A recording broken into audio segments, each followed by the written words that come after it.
My name is Laura. I am 34 and a single mom, and I learned the hard way that in my family the word family is just another way to say control.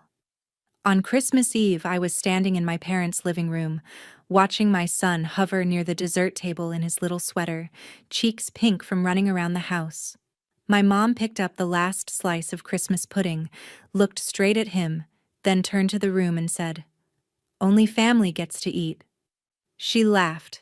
My sister's kids giggled with their plates already loaded with seconds, and everyone went right back to talking as if my child had not just been told he did not belong. My son swallowed, forced a smile, and whispered that he was not hungry anyway. I could see his eyes shine, and in that moment something in me snapped into place. I did not throw a scene, I did not shout or flip the table. I just took a slow breath, walked over, and told him to grab his coat. While my mom called after us asking where we were going, I said we had everything we needed at home and closed the door on the smell of dinner and the sound of their laughter. I honestly thought that was going to be the worst part of the night. The very next morning, my phone lit up with 33 missed calls from my mom and one panicked voicemail about how they were sealing everything and how I needed to call her back right now. I stared at the screen for a long time, felt years of guilt and obligation finally burn off, and when I did answer, all I said was, "Shh, we are not family." If you have ever watched someone swing the word family around like a weapon instead of a promise, stay with me, because that one slice of dessert was just the beginning of how my parents lost their money, their image, and both of their children. That night, after I shut the door on my parents' perfect Christmas, I drove home in tight, angry silence while my son stared out the window. His name is Noah, he is 10, and he kept tracing little circles in the fog on the glass like he was trying not to cry. When we walked into our small Chicago townhouse, I hung up our coats, forced my voice to sound normal, and told him we were going to make our own dessert. I warmed milk, stirred in cocoa, sprayed the last of a can of whipped cream, and handed him a mug of hot chocolate while he curled up on the couch. I put on one of those corny Christmas movies on Netflix, the kind where everyone forgives each other for years of damage in the last 5 minutes. Halfway through, Noah said, "Mom, did I do something wrong?" I paused the movie and sat next to him. "No," I said, "you did everything right. What your grandmother said tonight was wrong, not you." He stared at his mug. "She said only family gets dessert. Are we not family?" My chest hurt. "We are," I told him. "And one day you will understand that sharing a last name does not give anyone the right to decide who matters. For now, I just need you to know none of this is your fault." He nodded, but I could see the way he tucked the hurt away like kids do when they realize adults are not going to fix it. When he finally fell asleep on the couch, I carried him to bed, tucked him in, and then just sat in the hallway in the dark. I had spent years swallowing moments like this when they were aimed at me. Watching them humiliate my kid flipped a switch I did not know was still there. The next morning, my alarm went off at 7. For a few seconds, I forgot about the party. Then I grabbed my phone and saw it. 33 missed calls from Mom and one new voicemail. I made coffee, hit play, and listened to her voice. "Laura, you need to call me back. They are sealing everything. The lawyer says, if we do not move fast, we could lose the house and the retirement. You cannot just ignore this. You are part of this family, whether you like it or not." That was it. Not a single word about Noah or dessert, or the way she told my son to his face that he was not family. Just pure panic about money and assets and whatever she meant by sealing everything. I stood barefoot on the cold kitchen tile and thought about how many times my parents had dressed control up as concern. After my divorce, my dad once suggested putting his name on the deed to my place, just to help with the mortgage, he said, so things would be simpler for the family. I told him no, and he acted like I had personally attacked him. Ever since then, money and property have been his favorite weapons. Now here we were again, except this time the thing he seemed terrified of losing was tied to my name, I did not call my mom back. I texted instead. You made it clear last night that my son and I are not family. Handle your house and your retirement with your lawyer. Then I blocked her number, not forever, just long enough to stop the constant buzzing and hear my own thoughts. About an hour later, my phone lit up with a different name. Chris, my older brother. He almost never called unless our parents were in the room. I answered anyway. What the hell happened last night? He asked. Mom is freaking out. Dad is pacing around talking about lawyers and ungrateful children. I told him what happened at the dessert table and what she said to Noah. On the other end of the line, he went quiet. I saw him standing there. He said finally. I told myself I was overreacting, that Mom was just stressed. I guess I did what I always do. I let it go.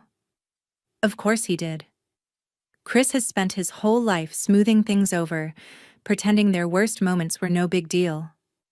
I am not asking you to fix them, I said. I am just done letting them use the word family as leverage. They want my name on their paperwork and their trust and their house, but they cannot even give my kid a slice of pudding. If we are not family at the table, we are not family at the bank. There was a long pause, and then he said something I did not expect. Okay. Tell me what you want me to do. And that was the moment this stopped being about dessert and started being about their precious legacy. When I blocked my mom's number, I honestly thought I might get a day or two of peace before the next wave of drama. But I forgot one important thing about my parents. They love an audience. A few hours after I talked to Chris, I was scrolling through Facebook while Noah played video games in the living room, and there it was, a brand new post from my mom at the top of my feed. A picture of my parents' living room, the Christmas tree glowing, the table full of food.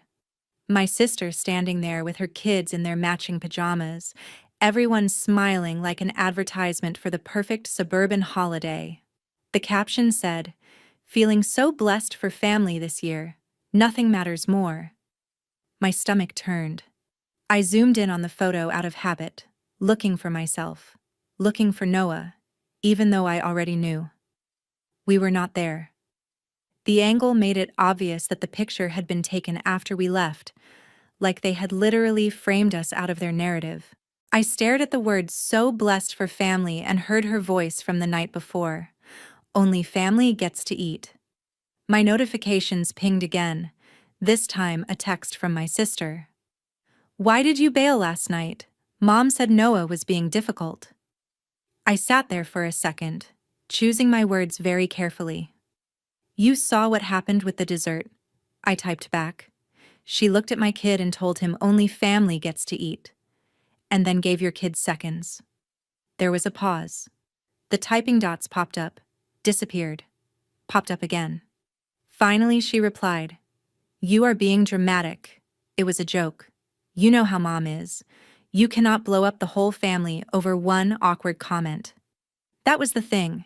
To Emily, it was always one comment, one joke, one moment, never a pattern. I stared at the message and realized we were not having the same conversation. She had grown up as the golden child, the one they bragged about at dinner parties, the one who could screw up and still get rescued. I had grown up as the example of what not to be. I did not bother arguing. I just replied, if it was a joke, it was at my son's expense, and I am done letting them laugh. Then I set my phone down and pulled out an old notebook from the kitchen drawer, the one I used to write grocery lists and half-finished resolutions in. On the first clean page, I wrote a date, and then I started listing every time I could remember my parents choosing a favorite or using money to pull the strings. The time they skipped Noah's birthday party to take my sister and her kids on a trip to the lake house. The time they told me I should be grateful they watched Noah for a weekend and then turned around and held it over my head when I would not co-sign a loan. The time my dad suggested again that it would be easier if the house was in his name, for taxes, for the family, for our future. Seeing it all in black ink made me feel less crazy. It was not one dessert. It was a lifetime of being told I was too independent, too emotional, too much, and now my 10-year-old was getting handed the same script. When Chris texted me later that afternoon, he suggested we meet in person, someplace neutral. We picked a small coffee shop a few blocks from my place, the kind with fogged-up windows and people working on laptops. He was already there when I walked in, a half-finished coffee in front of him, fingers drumming on the table. "You look like hell," he said quietly when I sat down. I laughed once because, coming from him, that was almost concern. "Welcome to the dark side," I said. I told him about the Facebook post, about the caption, about how Noah and I had been erased from the picture like we were never there. He shook his head slowly. "I saw Mom post it," he admitted. "I did not realize you were not in the photo until you said it out loud." "That is how deep this goes," I said. "They can cut us out and still tell themselves they are good people." Chris leaned back and rubbed his face. He told me then what he had found out from talking to our parents' lawyer, that there was a family trust and a little web of LLCs wrapped around the lake house in Michigan and some other assets, and that my name was still on one of the deeds as a co-owner from years ago when I helped pay for repairs. Suddenly, that phrase "sealing everything" made a lot more sense. Dad called the lawyer after Christmas. Chris said he wanted to move some things around, make sure certain people were protected. His words, not mine. The lawyer told him he could not just shuffle assets without notifying all the owners, so they might have to temporarily freeze or seal the paperwork until they heard from you. Hence, 33 missed calls, I said. They were not worried about losing me, they were worried about losing access to my signature. Chris nodded, looking a little sick. "They always figured you would never actually walk away," he said. "You have always been the one paying your own bills, raising your own kid. They never thought you would touch the trust. They thought they had me and Emily on the hook, and you would just hover on the outside forever." I stirred my coffee and said, "I am not asking to steal anything from them. I just do not want my name used as their safety net when they cannot even show basic respect to my child. I want whatever part is legally mine to be walled off from their games, so it goes to Noah someday without strings attached." Chris stared at the table for a long time. Finally, he looked up and said, "I can talk to a different lawyer. Not theirs, someone who works for us. We can find out exactly what your options are, what my options are. But you need to understand, if we do this, there is no pretending things are normal after." I thought about Noah standing at that dessert table, about his small voice asking if we were not family.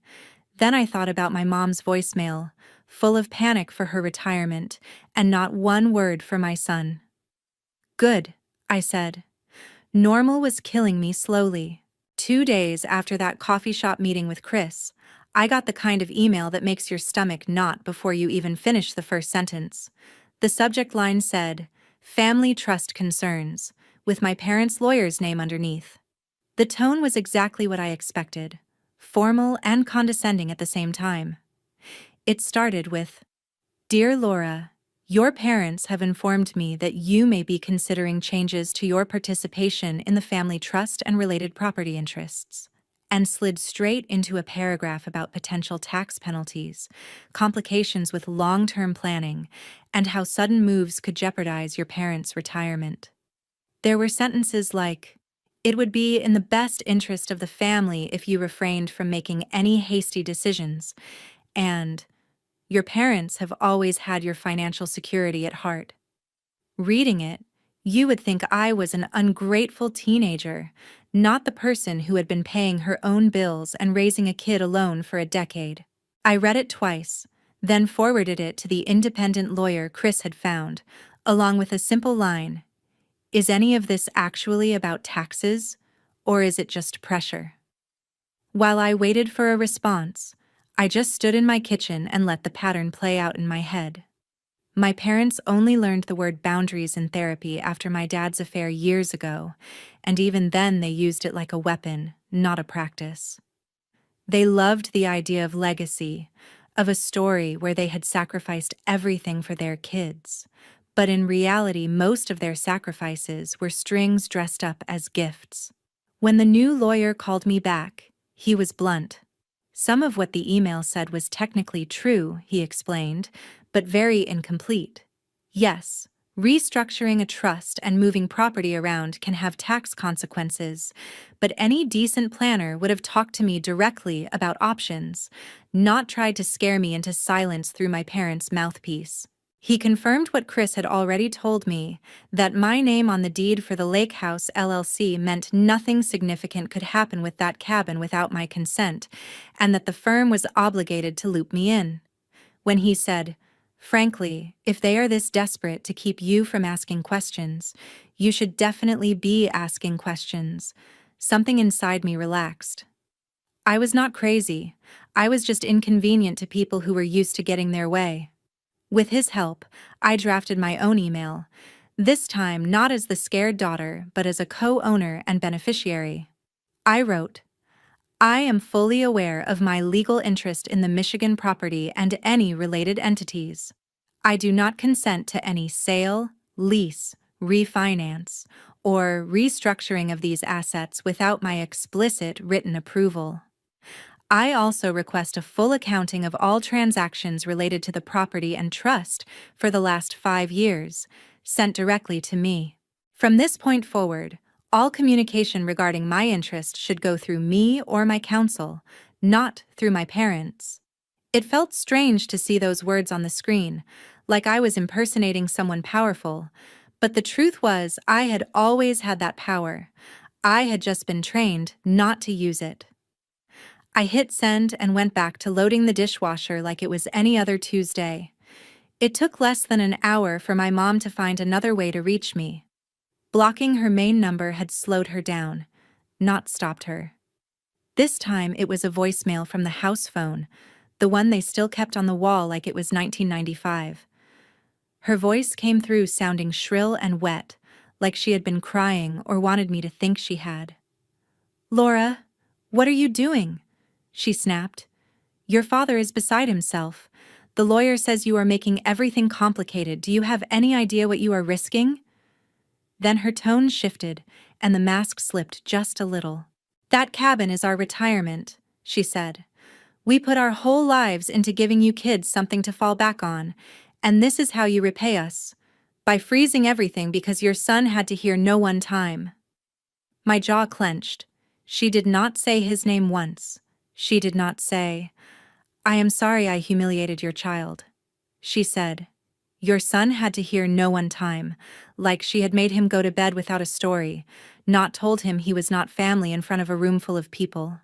And then she said the part that really burned, "He needs to learn respect, Laura. You are too soft with him. This is why we have to be hard sometimes, so he does not turn out like you." I replayed that line twice just to make sure I had heard it right.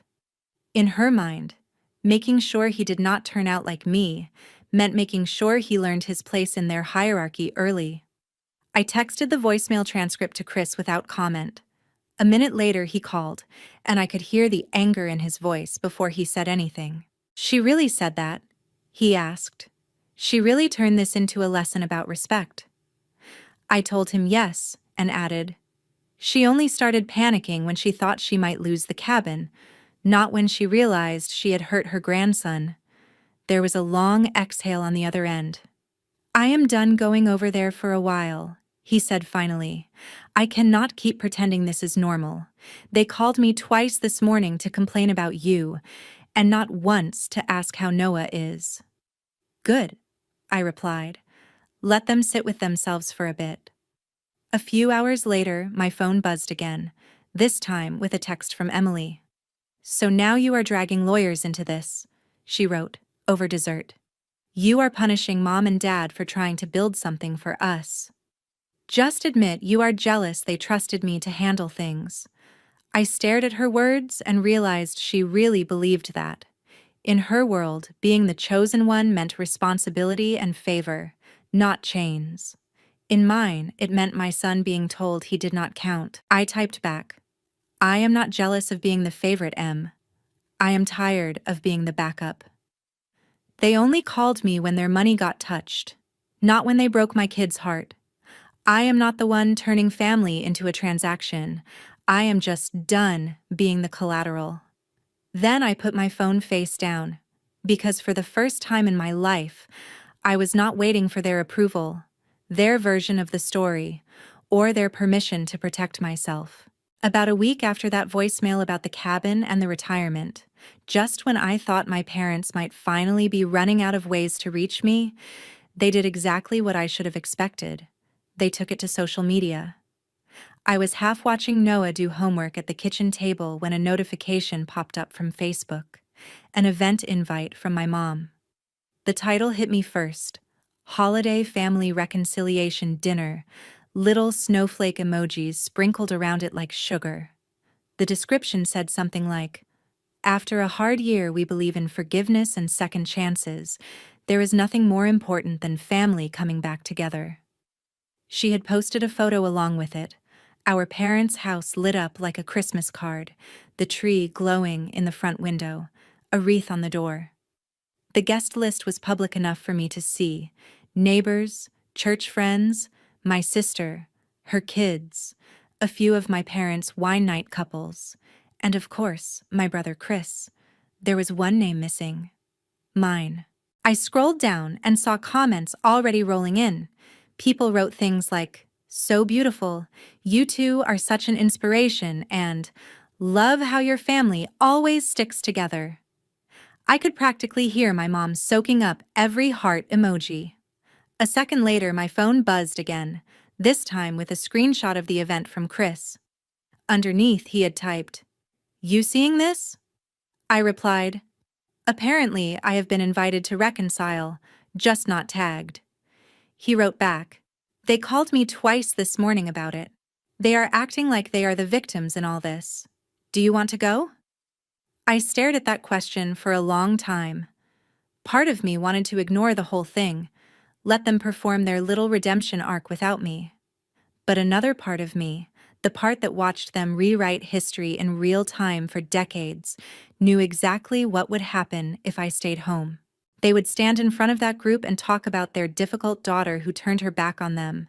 They would cry about how they tried so hard, and no one would ever hear the part where they told a 10-year-old he was not family. If we do not show up, they control the story. I finally typed, "If we do, at least we get to tell the truth." Chris sent back one word: "Okay." On the night of the dinner, I left Noah with a trusted babysitter from down the street. There was no way I was walking him back into that house. As I drove to my parents' place, the neighborhood looked like something out of a catalog. Lights on the houses, inflatable snowmen on the lawns, cars lining the street outside my childhood home. From the driveway, I could hear laughter and Christmas music spilling out into the cold air. Inside, the living room was full. Neighbors holding glasses of wine, church friends balancing plates of food. My sister standing near the tree in a new dress while her kids ran circles around the coffee table.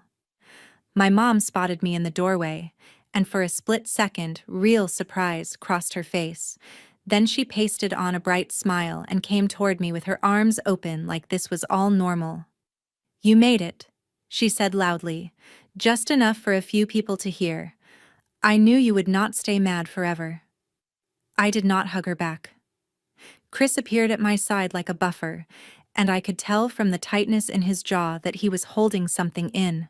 My dad clinked his fork against a glass a few minutes later, calling for attention. "Thank you all for coming," he said. "We know this has been a challenging year, and we are just so grateful to have our family and friends under one roof." My mom dabbed at her eyes with a napkin, already playing her role. "Family means everything to us," she added. "And sometimes there are misunderstandings, but at the end of the day, blood is blood." I felt my shoulders tense.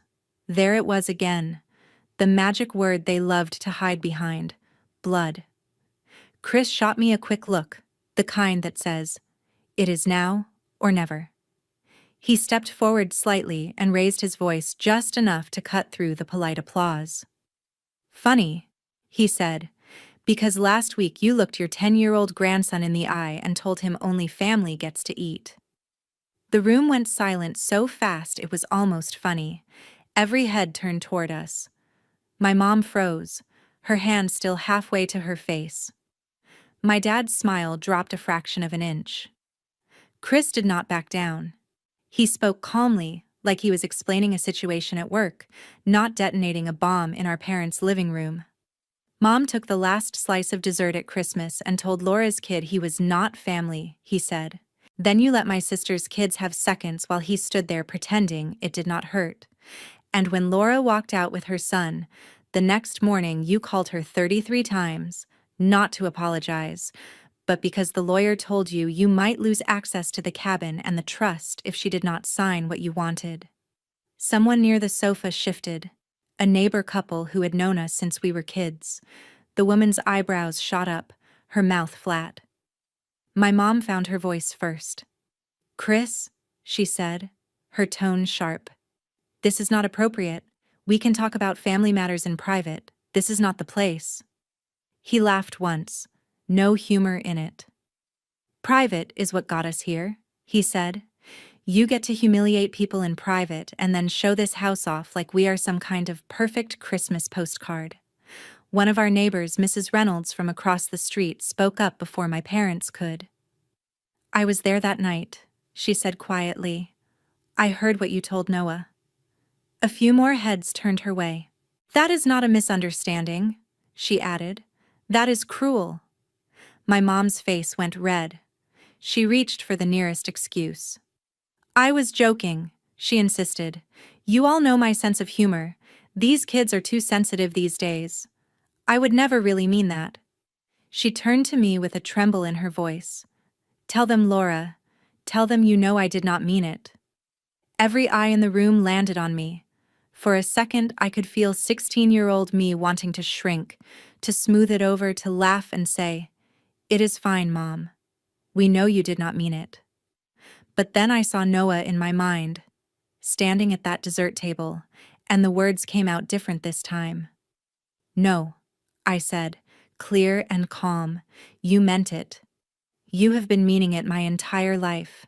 You meant it when you skipped his birthday to go to the lake house with Emily. You meant it when you told people he is not really like the other grandkids because he does not spend every summer at your place. All you did at Christmas was finally say it out loud." My dad slammed his glass down on the counter a little too hard.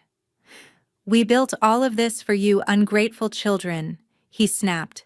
"This house, that cabin, the trust, the retirement, everything we have is for you, and this is how you repay us, by dragging our name through the mud in front of our friends." I shook my head. "No," I said. "You did not build this for us. You built it for control. You only called me when the lawyer told you my name was in the way. You didn't call once to ask how Noah was after you humiliated him.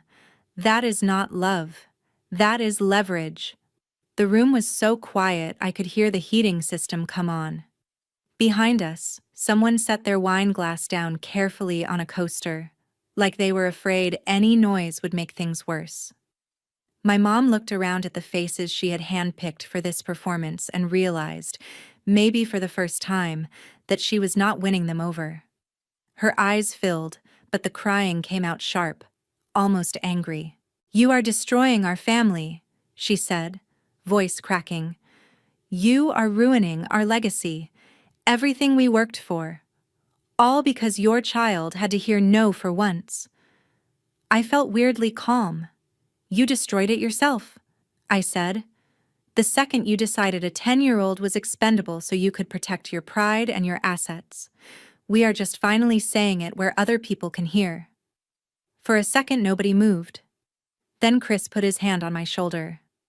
"We are done here," he said quietly. We turned and walked to the door while our parents stood rooted to the spot in the center of their perfect decorated living room, with a room full of witnesses watching them, not with admiration this time, but with something closer to doubt. By the time I got home that night, the neighborhood group chat was already buzzing, screenshots of my mom's reconciliation post sitting right next to messages like, I did not know they treated their grandson like that, and that was hard to watch. My parents had finally gotten the audience they wanted. They just did not get the script they were expecting. A few days after the disaster reconciliation dinner, the house finally went quiet again. At least on the surface.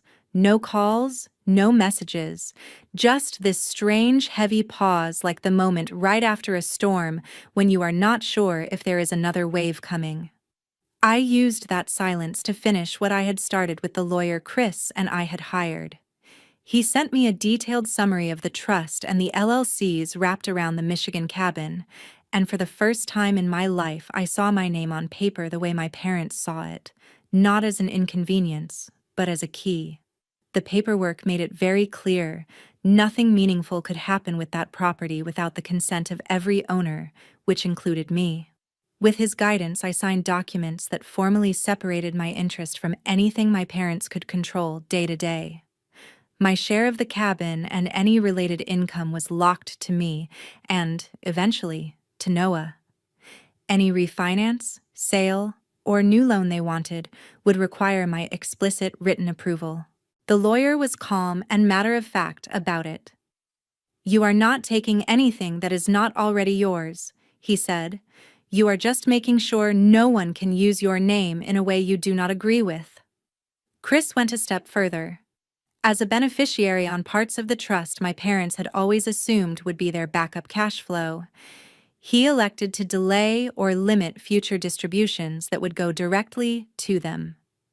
Nothing illegal, nothing vindictive on paper, just sober choices that made it impossible for them to keep living like there would always be another check coming for every new toy or party. When the dust settled, the numbers told a story my parents had never imagined. The cabin was no longer an easy ATM, and the trust was no longer a lever they could pull to jerk us back in line. Word of what we had done must have reached them fast, because the next move they made was not an email or a post. It was a knock on my front door late on a gray Saturday afternoon. I checked the peephole and saw them on my stoop, my dad holding a Christmas tin of cookies like a prop, my mom clutching a folded tissue in one hand, her eyes already red. For a second my stomach flipped the way it always did before a fight, but then I remembered the Christmas party, the dessert table, the look on Noah's face, and the feeling went flat. I opened the door just enough to stand in it. Mom launched in first. "We need to talk," she said, her voice soft and shaky, not the shrill edge from the voicemails. "We cannot let lawyers come between us. This has gone too far." Dad nodded like a man who had rehearsed his lines. "Family does not take family to court," he added. "Family works things out in private, face to face." I almost laughed at that. "I have not taken anyone to court," I said. "I just stopped letting you make decisions with my name behind my back. You called the lawyer before you ever called to ask how your grandson was doing. That is what came between us." My mom stepped closer like she was going to reach for my hand. "We were upset," she said. "We were scared. Your father worked his whole life for that house and that cabin. We were just trying to secure our retirement and something for you kids." "You mean something for the kids who play along?" I said. "The ones who do not say no." Dad's jaw tightened. "You are throwing away your inheritance over a misunderstanding," he said, "over one bad joke and a slice of dessert. This is childish, Laura." I felt something in me go very still. "This is not about a slice of dessert," I said quietly. "This is about every time you chose control over kindness and then called it love, every time you dangled money over our heads and called it sacrifice. Christmas was just the first time you said the quiet part out loud in front of my child." Mom's eyes flashed, the tears shifting from sad to angry. "You will regret this when we are gone," she said. "One day you will wish you had not poisoned your brother against us or taken our future away." I shook my head. "Chris is a grown man who finally opened his eyes," I said. "I did not take your future. I just stopped letting you finance it with my son's dignity. You keep talking about your legacy like it is something on paper. The only legacy I care about is the one Noah carries, and I refuse to let him learn that love means accepting whatever people do to you as long as they share your DNA. My dad lifted the cookie tin like it was some kind of peace offering. "Can we at least come inside and talk to him?" he asked. "He is our grandson." My hand tightened on the edge of the door. "He is my son," I answered. "And until you can look him in the eye and apologize without excuses, you do not get access to him, or to my life, or to my signature. Right now, you are not safe for him, and that matters more to me than any house, any cabin, any trust." My mom's face crumpled at the word unsafe, like I had accused her of something unforgivable. But she still did not say the one thing that might have mattered. "I am sorry for what I said to Noah." She just kept circling back to how much they had given, how hard they had worked, how unfair it was that we were cutting them off. I finally felt the conversation hit the same wall it always hit, the place where they would rather feel wronged than be accountable. I took a breath. "I am not doing this anymore," I said. "You do not get to hurt my child and then hide behind the word legacy. You are not my legacy. You are my lesson, and I am done repeating it." Before they could answer, I stepped back just enough to be clear and closed the door. I stood there with my hand on the knob, listening to the muffled sound of my mom crying and my dad muttering something about ungrateful kids on the other side. Eventually, their footsteps faded down the stairs and the car door slammed and the engine started. Inside my house, it was quiet. No ringing phone, no pounding on the door, just the sound of Noah in his room humming to himself while he built something out of plastic bricks. Completely unaware that outside his world, the people who had taken dessert away from him were finally learning what it felt like to be left with nothing they could control. In the weeks after I closed the door on my parents, nothing dramatic happened, and that was the strangest part. No more voicemails about lawyers, no Facebook essays about forgiveness, no group texts trying to guilt me into coming over. It was just quiet. For the first time in my life, my phone could sit on the counter all day without turning into a grenade. At first, the silence felt wrong, like I should be doing something, reaching out, fixing it, playing the role I had always played, the one where I swallowed my pride so everyone else could stay comfortable. But every time that old instinct kicked in, I pictured Noah at that dessert table, and it snapped me right back. A few days after the door scene, Chris came over with pizza and a couple of those cheap Christmas movies on streaming. He walked in like he had been holding his breath for years and was finally allowed to exhale. Noah lit up when he saw him, dragged him to the living room to show off his latest Lego creation that he decided was the Michigan cabin, except, in his version, there was a huge sign on top that said, "No mean people allowed." Chris laughed so hard he had to wipe his eyes, and I realized I could not remember the last time I had seen my brother laugh without glancing over his shoulder to see who was watching. We ate on the couch, sauce on paper plates, soda cans sweating on the coffee table. No crystal glasses, no fancy napkins folded into shapes, nobody grading our performance as a family. At one point in the movie, a character gave this big speech about how family is everything, and Noah turned to me and asked, "Does that mean you have to stay even when they are mean?" I muted the TV and told him the truth, the kind nobody ever told me when I was his age. "No," I said. "Family is supposed to be the people who make you feel safe and loved, not the people who tell you your place. Sometimes those are the same people you share DNA with, and sometimes they are not. Real family is who shows up when it counts, who listens, who apologizes when they are wrong. Blood alone does not earn them a permanent pass to hurt you." He thought about that for a second and then nodded, like I had just handed him a new rule book that actually made sense. Later that night, after Chris left and Noah was asleep, I sat at the kitchen table with a mug of tea and thought about everything my parents used to talk about when they said the word legacy. They meant houses and cabins and accounts, and a story where they were the heroes who sacrificed so much for their ungrateful children. The funny thing is, the minute their money stopped moving the way they wanted, their version of love vanished with it. They had spent years telling me that walking away would make me selfish and cold. Instead, what I found on the other side of that door was warmth. Just not the kind that comes from a big crowded house and a perfect tree. It was the warmth of being able to look at my kid and know I had finally chosen him and myself over their approval. I heard through the neighborhood grapevine that my parents' social calendar got a lot lighter after that dinner.